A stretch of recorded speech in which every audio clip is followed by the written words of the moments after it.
The mansion shimmered in gold under the morning light, a world far removed from the reality Maria had known all her life.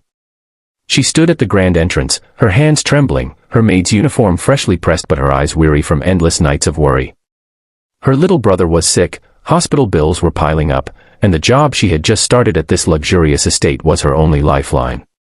She had promised herself she would do whatever it took to keep it. But she never imagined that one sentence from the men she worked for would turn her world upside down. Before we dive deeper, if you believe in kindness, second chances, and the power of a good heart, please take a moment to like, comment, share, and subscribe to Kindness Thread.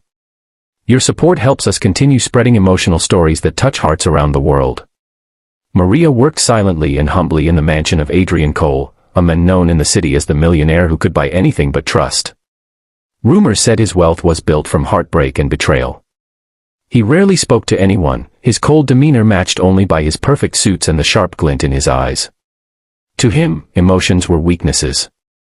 But for Maria, who cleaned his glass floors and polished his grand piano, he was just another employer, distant, unreachable, and powerful.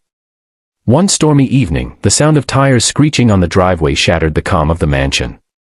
Maria peeked through the large window and saw a woman step out of a luxurious car, tall, graceful, dressed in white, and holding a champagne glass like she owned the world.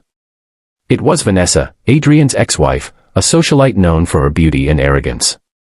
She hadn't been to the mansion in years, and her sudden return carried tension so thick the air felt heavy. Maria froze when Adrian called her into the hall. He was standing tall, his expression unreadable, while Vanessa's sharp eyes landed on Maria's uniform with disdain. "Who's this?" Vanessa asked mockingly. "Another maid you're hiding behind." Adrian looked at Maria, really looked, and for the first time, his voice softened with something almost human. He placed a hand on her shoulder and said quietly but firmly, "Tell her I'm your husband." Maria's heart nearly stopped. Her eyes widened in disbelief. She looked from him to Vanessa, whose smirk had vanished, and back again. She didn't understand. Why would her boss, a millionaire, a man of stature and power, say something so shocking? Vanessa gasped, her glass trembling slightly. "What did you just say?" she demanded. Adrian's grip on Maria's shoulder tightened protectively as he repeated, "You heard me. I'm her husband." The words echoed through the hall like thunder. Maria wanted to speak, to correct him, but something in his eyes, something broken, pleading, made her stop. She nodded silently, her throat dry. Vanessa's face turned pale, her arrogance cracking for the first time. Without another word, she turned on her heels and left. The sound of her heels clicking on the marble floor faded until only silence remained. Maria stood frozen, her heart racing, unable to move or breathe. When Vanessa's car disappeared down the driveway, Maria finally found her voice. "Sir, why did you say that?" she whispered. Adrian walked to the window, his back to her, and sighed deeply. "Because," he said, "for once, I wanted to protect someone who didn't want anything from me." His voice broke slightly, the weight of years hidden beneath its calm surface. "Vanessa, she only ever cared for my name, my money, my power. But you just cared about doing your job. You reminded me what honesty looks like." Maria stood still, unsure how to respond. She saw something in him she hadn't before, pain, regret, loneliness. Behind his wealth, he was just a man who had forgotten what kindness felt like. The next day, rumors began to swirl. Vanessa, furious and humiliated, spread stories about Adrian's new wife. Paparazzi camped outside his mansion, hungry for photos. Maria wanted to leave, terrified of losing everything. "I'll quit," she told him, tears filling her eyes. "I don't want to cause trouble." But Adrian stopped her. "If you leave now," he said softly, "you'll only prove them right, that you didn't belong here. Stay. Please." And she stayed.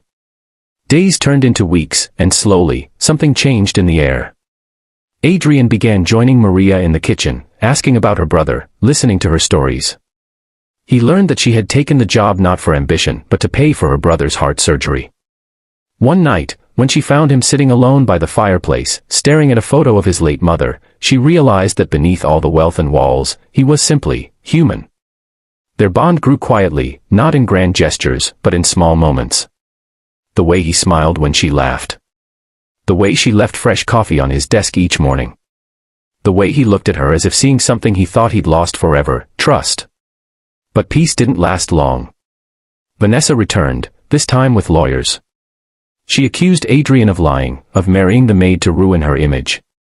She wanted revenge.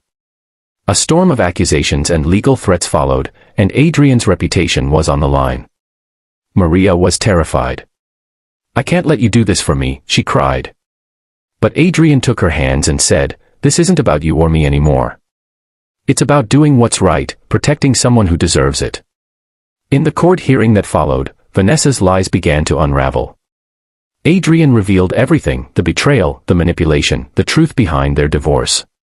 Then, to everyone's shock, he shared how Maria had helped his company avoid a scandal by returning a lost confidential document she had found in his office, even though she could have sold it for a fortune. "She could have ruined me," Adrian said to the courtroom, his voice steady, "but instead, she saved me. That's what real character looks like." Vanessa's face turned cold, her arrogance collapsing under the weight of truth. The judge dismissed her claims. Adrian and Maria left the courthouse together, the flashing cameras capturing not scandal, but something genuine. Weeks later, Maria's brother recovered from his surgery. Adrian had quietly paid for it, though he never mentioned it. One evening, as the sunset painted the sky gold, Maria stood by the balcony overlooking the garden. Adrian walked up beside her, holding 2 cups of tea. "You could have left," he said softly. "But you stayed." She smiled faintly. "You could have fired me. But you didn't." He looked at her then, really looked, and said, "You taught me something no business ever could. That sometimes, the richest people are those who give without expecting anything in return." Tears welled in Maria's eyes. She had walked into this mansion as a maid, a nobody. But she had shown a millionaire the true meaning of wealth, compassion, honesty, and love. If this story touched your heart and reminded you that kindness still exists in this world, please like, comment, share, and subscribe to Kindness Thread. Your small support helps spread stories that bring warmth and hope to millions. Before you go, tell us in the comments, do you believe love can grow between 2 completely different worlds? As the golden light bathed the mansion, Maria turned to Adrian with a gentle smile. For once, both of them felt something priceless, peace.